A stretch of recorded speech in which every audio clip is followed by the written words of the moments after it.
and gentlemen, boys and girls, stop what you are doing. Stop playing the game. Get off the computer.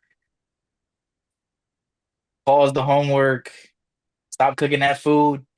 Because over here, it's just hoops. I'm Amari. This is Darion.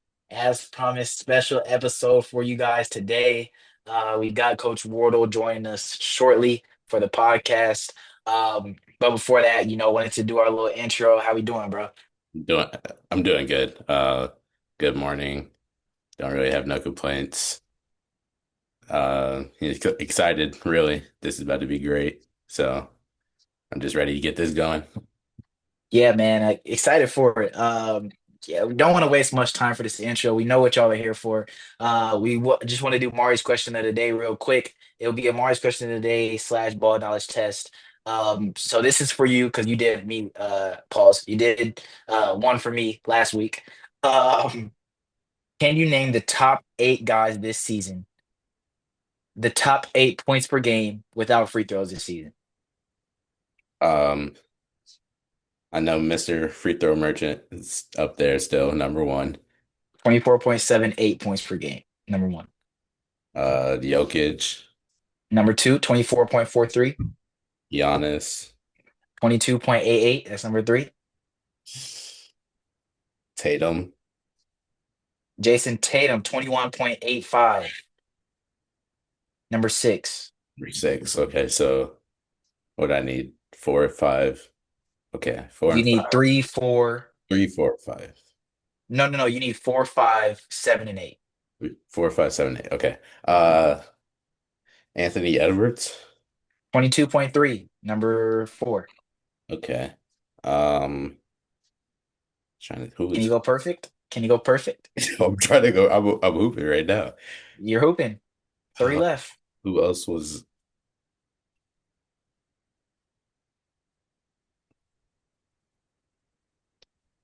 I gotta throw a name out. I just gotta throw one. I don't know. I Come really. on now. There's many great players in the league for There you to is a not lot, say someone. but the greats I'm thinking of are not gonna be on the list. Okay, let me go East. Jalen Brunson. Incorrect. That hurts. Um, I don't know. Jaren Jackson. I'm trying to think of who was all in the All Is Star. that a guess for real? I just had to throw a name so that, No, podcast, bro. podcast. Uh, Yes, I love the no dead air, but come on, dog. Steph Curry, Steph Curry is not on the list. Luca. Luca, number five, 21.98 points per game. Okay, so what do I need? Seven and eight. Oh, God. Uh, I don't know. Seven and eight, that's tough. Segun.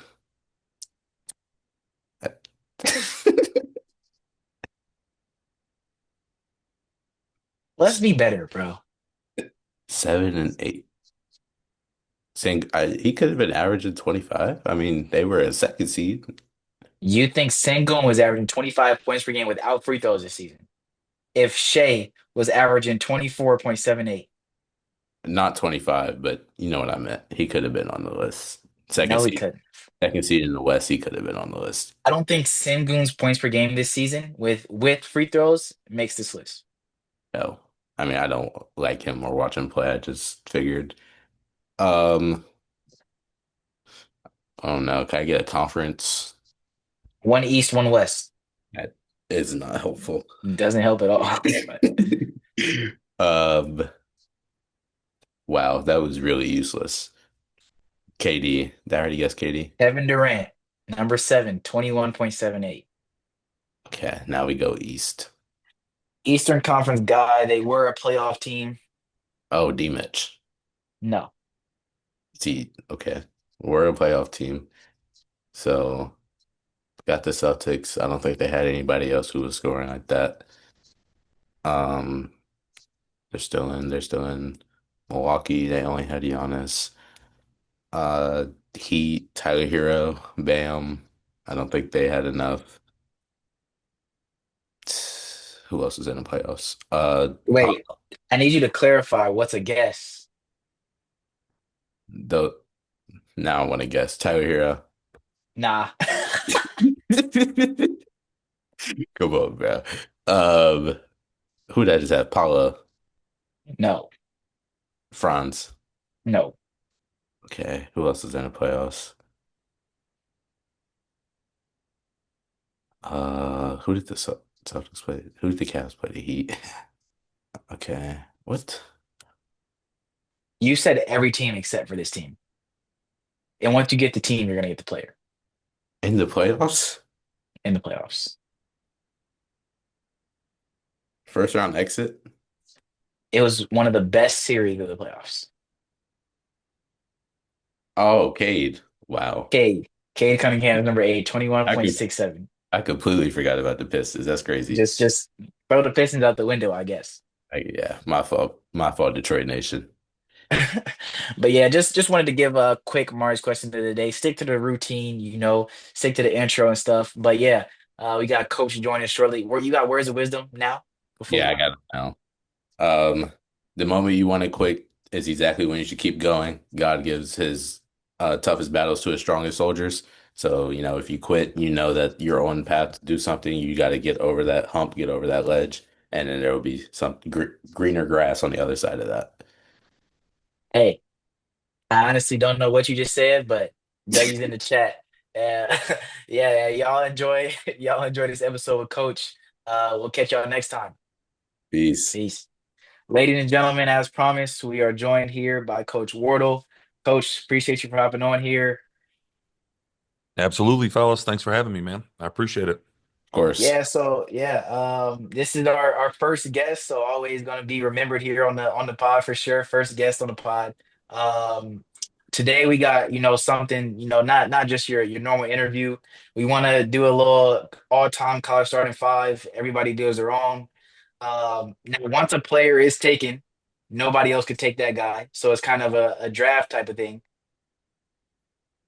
But yeah, as a guest, we decided we would give you the first pick.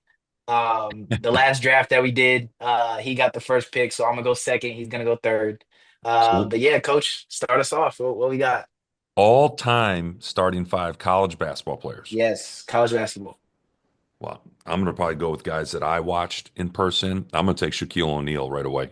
LSU. Mm, okay, okay. Can't go wrong with a Shaq. Yeah. Any Now, I'd era, can't see. go wrong with a I Shaq. watched him when I was younger. I watched him in college. I mean, one of the most dominating college players I've ever seen. I mean, it was hard, really, really hard to stop him. He Uh-huh. just did whatever he wanted to do. He almost changed the game, changed rules in basketball. So he's that. When I ever say a great generational player, they pretty much changed the game or they changed the rules, kind of like Will Chamberlain did, Bill Russell, Oscar Robinson, and then you see Michael Jordan and Magic and even LeBron tweaked some things, and Steph Curry changed the game. So he was generational college player that I saw. Yeah, for sure. Big for I was not expecting to go that way. I'm gonna go another guy that changed rules. Dominant force in college, three-time national champion, Kareem Abdul-Jabbar. Can't go wrong with Kareem. Any of the Nope. UCLA guys back in the day. I Yeah. mean, can't go wrong with any of them He's a lock. He's a lock in the NBA and college. for sure. With my first pick, I'm gonna go I'm gonna go a guard. He didn't really change the game, but he was a very impactful guard, and I'm gonna go Oscar Robinson, two-time player of the year. He's a very athletic guard, different kind of guard we've seen, and he changed the way of the athletic guards coming into the game. That's a smart pick. Very smart pick. Well, then I got next, or do we go back Yes. around? We're gonna keep on going. Just same Okay. cycle. All right. Well, I have to go point guard next. Yeah, my two big spots: point guard and five men. Um, there's been a lot of great point guards I've seen, but just based on Magic Johnson, Michigan State, got to go with him. For sure. Yeah, that was gonna be my next pick if you didn't take him. Another national champion. We want champions over here. Mm-hmm. Mm-hmm. For me, I mean, he's sitting on the board. Uh, Arguably, not in my eyes, the greatest of all time, Michael Jordan. I'm gonna take Mhm. Michael to run my two. LeBron's the GOAT over here, not in this draft, not eligible for this draft, but I'll take Michael at my two. Okay. Can't go wrong with that one. Can't. Um, I'm gonna go another guard here. I would just since he's still on the board as well. Not a national champion, but Pistol Pete averaged 44 in college. Pete Another Maravich, LSU I guy. can't, Yeah.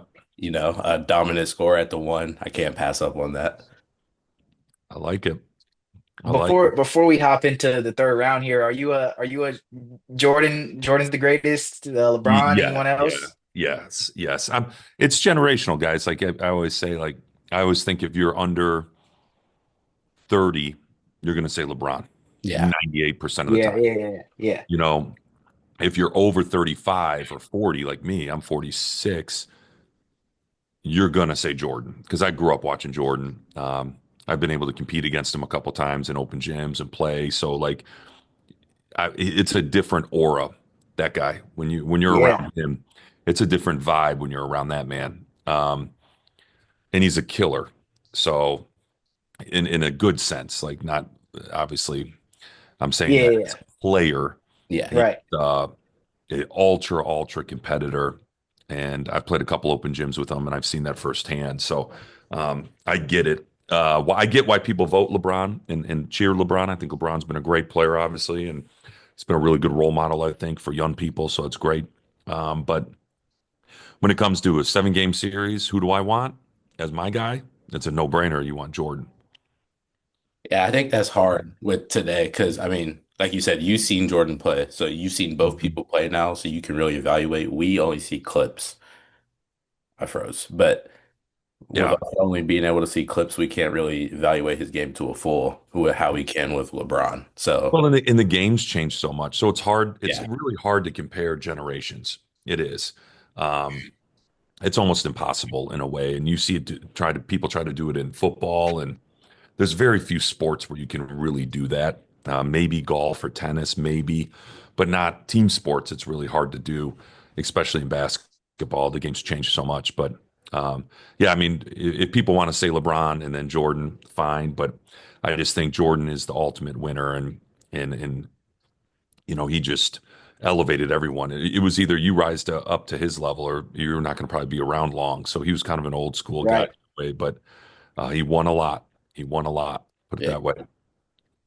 Hey, we can't just breathe by that open gym, yeah. So within those open gyms, were we on the No, it's same team? Were we against Jordan? Was when I'm from Chicago, right outside Chicago. So when I was back at home during my Marquette playing days, this is late 90s. This is like 97, 96, 95 and stuff. Like when I was back home, they would sometimes Jordan in his gym, he's playing at Hoops Gym in the city.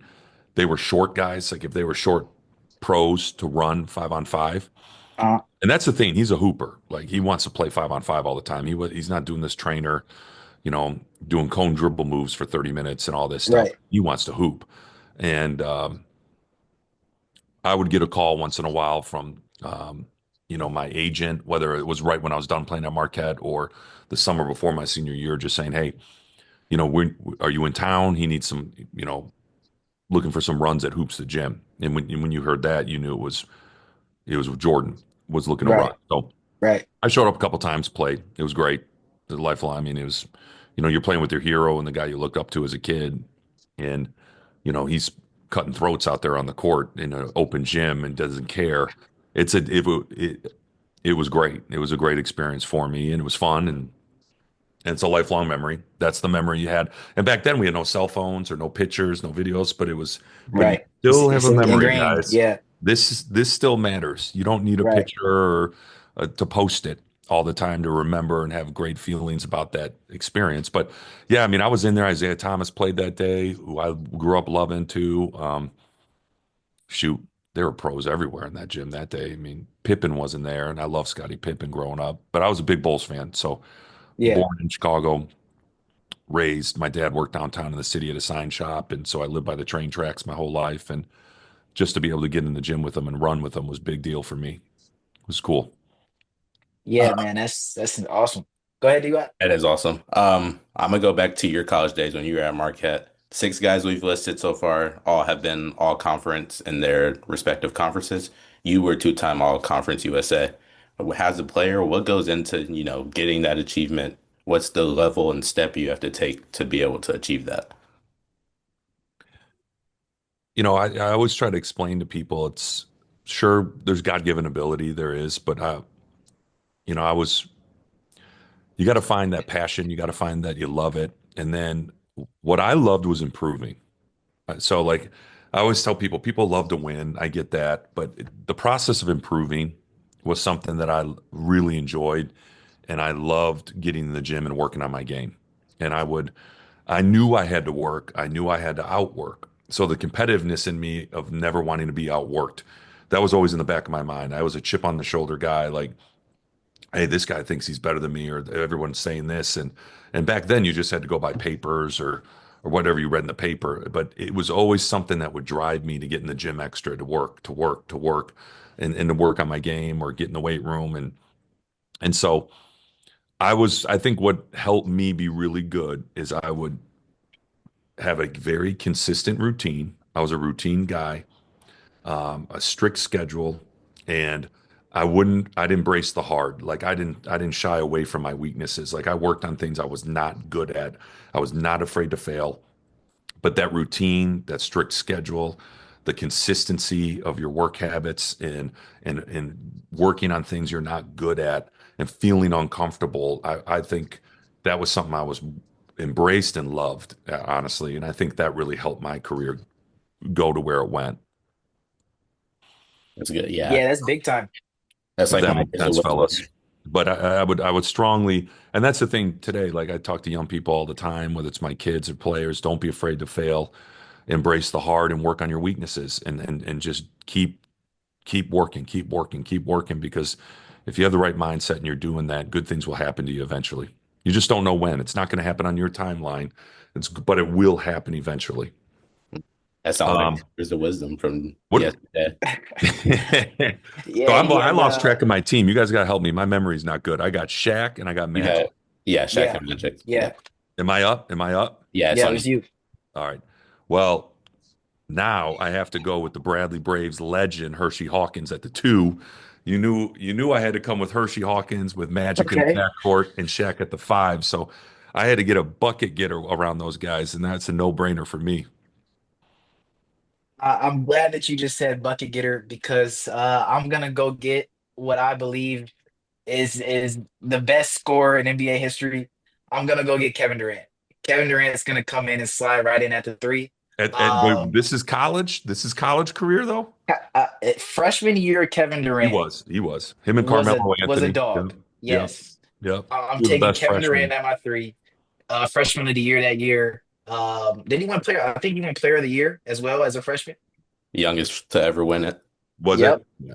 Yep. I would always say in my career watching basketball, guys, is the two best freshmen I saw. Like Carmelo Anthony was unbelievable, and I thought Kevin Durant was unbelievable as a freshman. And obviously there's been other great ones, but those two had special years. Yeah, for sure. Okay, what's your lineup now?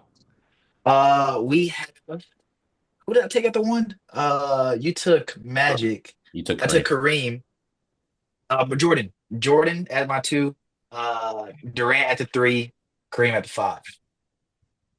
Okay, okay. With my pick, I got to get some bigs in here now. I'm gonna grab a UCLA guy, Bill Walton, two-time national champion, two-time NCAA most Final Four most outstanding player. Big body in the paint. He's good. He's a winner. Can't, I gotta take that. I respect you young guys are getting some legends of the game, throwing some good names out there. Oh, that's great. Man, okay, I got my point guard, my two guards set. I got my five. I'm big on forming a team here that can get along and share the ball. I don't want too many. Well, you guys will laugh at this one. This was one of my favorite teams growing up. Was UNLV running Rebels. I'm taking Larry Johnson, Grandma Ma, one of the greatest team ever was UNLV running Rebels. That team that went undefeated. I'm just stating that right now. Greatest ever. Greatest In team ever. college team, in my opinion. I think they were the best college team ever to play. And Larry Johnson was a star player on that team. So that's my four-man Larry Johnson. Yeah, man, he went number one that year to the Hornets for a reason. Larry Johnson, he wasn't on my big board at all. No, He he At all. wasn't. Oh, wasn't on mine either. no. Believe he was player of the year that year in college basketball. I would guess. I would guess. I'm doing this off the top of my head, so I'm going with no list here in front of me. Yeah, yeah. Hey, But impressive, Larry impressive Larry memory. Johnson, look him up, watch him. You'll see what I mean. I gotta do my Next homework on up that for one. me, um, let me think here. I think I'm gonna pair these two wings together, and I am gonna go Carmelo Anthony. Um, won a national championship with Syracuse. Again, one of the best freshmen we've seen in college basketball. Final Four most outstanding player. So, Carmelo Anthony, self-explanatory about what he did in college basketball. So him and Durant could play alongside each other, I believe. You think so? And Jordan? And Jordan, yeah, you got a We lot. do have a lot of ball You dominancy better going on get you here. better get more basketballs than one. Yay, we do have No, a lot of ball dominant going on here. that's talent though. That's talent. With my pick, I got okay. Um, I think I'm gonna go with a guy. He's not more recent history, but not too recent. Tyler Hansbrough, UNC. Just a great scorer. He's gonna go get a bucket. I got another bucket getter alongside my guards who can go get one. I think he just will fit in the system. He can stretch the floor out a little bit more for us since we have a big center down low. So I Mm, gotta go with Tyler. I like it. Well, I'm going with another guy I watched play a lot. All my guys I did, um, other than Magic, but Magic Johnson at the one, Hershey Hawkins at the two. My three's open because I got Larry Johnson and Shaq. I love my squad right now. And then I'm going with the best small forward I saw in college basketball in my years, and that was Grant Hill at Duke. Yeah, So I'm that's filling it in with Grant Hill, defensive, unselfish guy. Um, I like my lineup right now, fellas. I'm telling you, this might be a hard lineup to beat. You might have your fans vote on this one. no, Yeah, yeah, we're that's gonna have that's a what we vote do for with our sure. drafts. Yeah, Okay, yeah, we'll good, lay out good. the lineups and yeah, for sure. I like it. Well, I wanted to ask you though, how do you think the modern if we're playing the modern game, how do you think all of these legends, fall into and adapt to, the modern pace and space in a basketball? Well, I think right away you said it. We're talking about legends. So we're talking about the greats of their decade, of their time. So I think greats adapt. They figure it out. Does that make sense? Like Yeah, they the three-point shooting wasn't huge in the 90s. If you go back and watch the games, like Jordan might shoot one or two threes a game at right, most. But that wasn't how the game was played. The game was played passing and cutting more and more screening. There was less ball screens. There was less, um, the players, technically you could say weren't as skilled with the ball because the guys nowadays are so good with the ball, but it was a different game, a different style of play. I think they all adjust and they adapt. I think if Jordan knew that, hey, if I had to get on the court, I got to shoot eight threes a game, guess what? They'd be in the gym shooting all day until they got that down. So when you're talking about great players, I think they'd be great in a lot of decades, just because they'd figure out a way to get on the court and make it happen, if that makes right, sense. right. Yeah, for sure. I got a So me, right? yeah, I Oh, you got got a question? Go ahead. Yeah, yeah, go ahead. um with you being coach of the year in 2023, what goes into that? How do you like get your players? How do I want to word this? Winning coach of the year, what goes into just being able to achieve that as well, alongside like how I asked with the Conference USA? How do you achieve that, and how do you get your players to the level of discipline to win these games and get these achievements that gets you recognized and noticed? Well, it's a day by day process. It doesn't happen overnight. You got to have you have to have great players in that locker room and mature guys. I always talk about maturity, and maturity recognizes that you guys got to sacrifice for each other to have a successful podcast. It can't Yeah. be one guy doing everything, the other guy doing nothing. I mean, we all have to sacrifice. We all bring value, um, but maturity, you have to have in that locker room so that we know in order for us to win big, we got to all sacrifice and play unselfish. So I had a great group of guys in that locker room that were mature. You got to have really good coaches around you that offset your weaknesses a little bit and challenge you as a coach every day. And I had that in my staffs, and I got a new staff now that I'm super excited about because that's helping me grow even more as a coach. But um, and then you just take it one day at a time, honestly, and you just keep building and building. But there has to be some discipline in your program. You got to have accountability. You got to have great communication and honesty with each other. And I think if you can do those things consistently every day and just embrace the process, embrace it one game at a time, not look ahead, you have team success. And then all the accolades come about it, whether it's the player accolades, the coaches accolades, and that's what happens. And we've had a lot of great years, but you really don't win coach of the year unless you win the regular season outright. So I've finished second, I finished third a couple times, fourth, fifth. I mean, we've been at the top a lot, but it's still hard to win that regular season championship. And so that's what's, driving us this season. Yeah, I just was curious because I mean, one is not every day you get to talk to somebody who won Coach of the Year, and just that's like an award that I feel like is overlooked. I think being able to be the Coach of the Year in your conference, that's a very difficult thing to do. Like you said, you have to be able to win the conference and be outstanding in your conference. So Yeah. I just wondered how you went about seeing that. Well, it's a great question because I won it in Horizon League too at Green Bay before I came to Bradley. Um, and it was the same type of intangibles I just talked about with that team and that staff. It was mature, it was unselfish. Obviously, hardworking is a given, but they they they sacrifice for each other, and there's maturity and talk and communication and honesty and discipline and all the really good teams I've coached, we had that last year. We just fell a game short. Like it Yeah. was we had that last year and in years before, but it's those intangible things that really separate you. It's not like, oh, they have the best talent or the smartest people. No, it's not that. It's the teamwork that's involved, which is really, really big. And Yeah, then, yeah. You mentioned falling the game short, and I'm a snitch on him. He had Belmont winning the conference championship. Did you Actually, really? I he did. had Belmont. Okay, Yeah, okay. They could score. They could score it. They could score it. They made to the semis though, right? Yeah. yeah, yeah, yeah, yeah. Yeah. Okay. But yeah, man, I was crushed. I felt like I was part of the team that postseason run.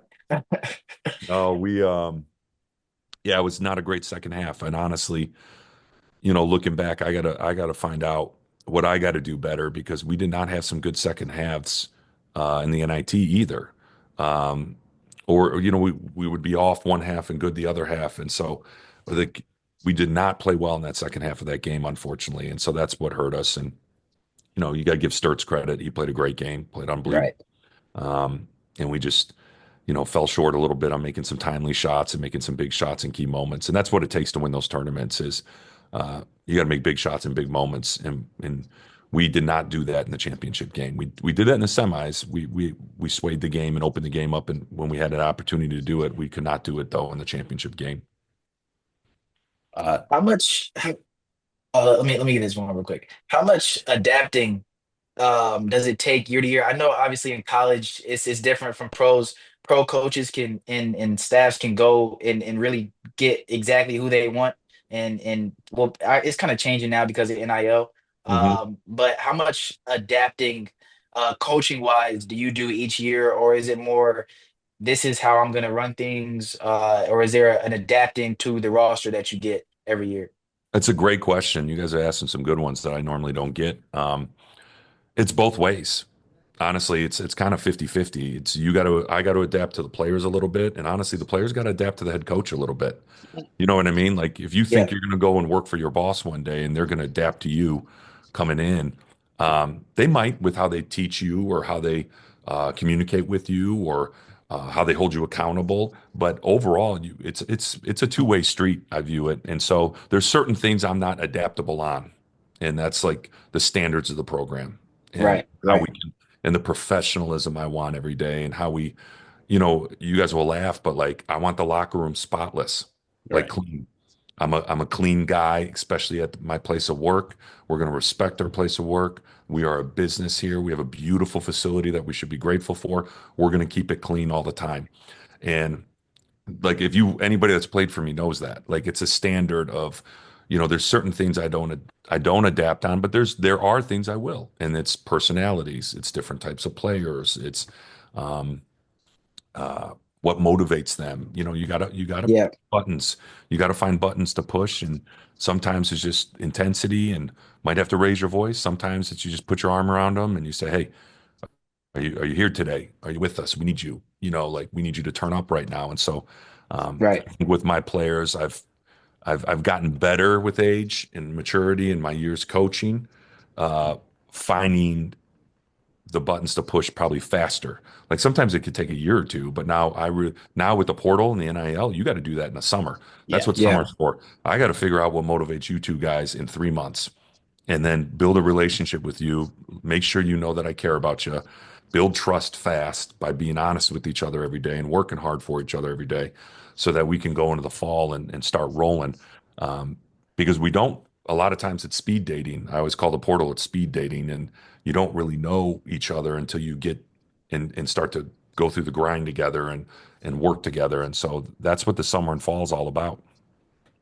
right, right. I didn't look at the portal that way. It definitely is difficult on you coaches because speed dating is a good way to put it just because, there's so many offers being thrown. They just have to talk to everybody. I don't know if you young guys speed date or anything like that with apps or what, but it's you really don't get to know a guy in about 2, 3 weeks. You do your best. I think your player does their best, your staff and you do your best, but um, when you get here and you go through, and you really don't know anyone till you go through adversity together. I mean, that's the reality. You'll learn that in life. Until you go through some hard times together, you really don't know uh, someone's true core until you go through some adversity together. And so, um, that's why last year I was lucky. I got guys that I know and I've been through wars with and ups and downs with, and I can trust. And the Duke Deans, the Darius Hannahs, the Christian Davises, Gonar, Linky, Cade, Sam, all those seniors. And so that's special when you have those guys in the locker room. So this summer, it's we got to really, how do we speed that process up as a group is going to be important. For Yeah. sure. My question, it kind of bounced off of Amari's question and how you said tough shot makers. And you get players like Duke Dean that come across your program who can knock down a shot at any time, flip a switch at any moment. How do you, as a coach, like what do you do with a player like that who can be your number one option at any given moment? What, how do you guys like interact and what do you do to make sure you're there for them and they can be the player that they have to be for your team. Well, I think Duke is he's a game-changing player. Yeah. Like there's not many because he can shoot the ball at such a high clip from so far out. He can change a game in a minute or two. And so that's why I wanted him out of junior college so bad because I knew this is a game changer. Like if you lose him in transition times in a row, he's going to hit 2 threes on you, and the game can go from a 2 possession game to a 4 possession game quickly or five. And so um, I love Duke. We have both big personalities, and so with that, we're a lot alike in ways. So we would butt heads once in a while, but that's also, I think, why we're so close and we get each other so well. And I think when you have a player with that big personality, you got to let them be them. Um, let him be that voice, let him be that person at times, rein him in when you need to, but you got to let him be that aggressive guy that is always hunting and trying to change the game. Because I think when you have that ability, um, and you feel like you have that green light to take those tough shots and deep shots and change the game, and coach believes you can do that, then you got a weapon on hands. And Duke was a big time weapon for us and a great player for us. Yeah, I remember the first Bradley game I turned on, I texted Amari. I was like, who is this? Because he was going crazy. Well, But he's 5'8", and yeah, he's that's not like he doesn't weigh a lot. He's not built like Kwani's 5'10" and 200 pounds, and Huge. he looks like a football guy. Duke's not that. Duke's a speed and quickness point guard that can shoot it from anywhere. yeah, He's a tremendous leader, great vocal leader, really good teammate. His teammates love him. He's unselfish. So you win with those guys. I don't care how tall you are. I don't care your size. If you have that big heart and you have all those other intangibles, you're going to win a lot of games with those guys. For sure, for sure. We kind of got away from the starting five a little bit. You had just finished your fifth pick, correct? Grant Hill, I know. You guys let me steal Grant Hill in the last round. That's impressive. That's who I was debating this week. I didn't know if I wanted to get him or not. That's great. Now over here for my last pick, we're kind of going away from fit, and we're just going talent at this point. Um, because at my point guard position, there's not a lot of great facilitators with resume. Yeah, I was thinking Isaiah Thomas, but him and Jordan on the same team, I don't like that. Smart Uh, move. s- so I'm gonna just go Steph Curry Mm, again, game changer. Davidson. Junior Okay. year at Davidson, the Elite Eight run, he was phenomenal. Start to really show Steph Curry as a basketball player. So yeah, talent over here. Steph Curry's going to run the one. You know who I thought you were going to say, who's one of the best like leaders and distributors of the ball and in the years I watched and was Bobby Hurley with Duke. I thought you might say him just because he didn't need to shoot. He Yeah, Mhm. didn't care about he's like Magic. He didn't care about shooting. He would Right. getting 10 or 12 assists a game. true point guard, pass first Yep. point guard. Yeah, Yep. Jason Kidd. Oh, Cali. He was fun to watch too. I forgot about him, but I like my Magic. Can't go wrong. Yeah. can't go wrong. Uh, with my last pick, I'm gonna go at my three, a guy who should have been a Hoosier, but he ended up at Terre Haute. I'll go Larry Bird. Uh, just gonna, round out the list with another scorer, team full of scorers.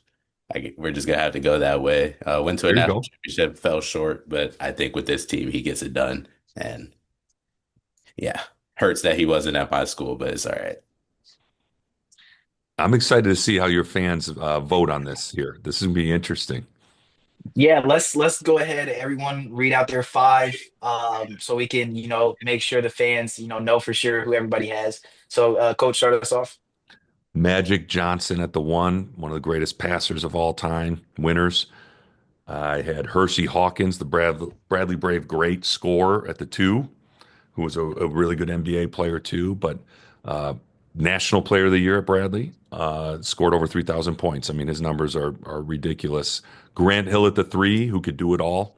Stat stuffer, great defender. Larry Johnson was a rebounding machine. Bully, Grandmama, you guys look him up. He was really good. And then I got Shaq. So I got two guys that are just going to own the paint and own the backboards. You don't question spacing over there at all. Shooting. Larry Johnson can make a three, so could Grant Hill, but we're going to guard you and pound you on the paint, and it's going to be hard to stop Magic and Shaq at the one and the five. Put it that way. For sure, for sure. All right, my team, we got Steph at the one, Michael Jordan at the two, Kevin Durant at the three, Carmelo Anthony at the four, Kareem Abdul-Jabbar at the five.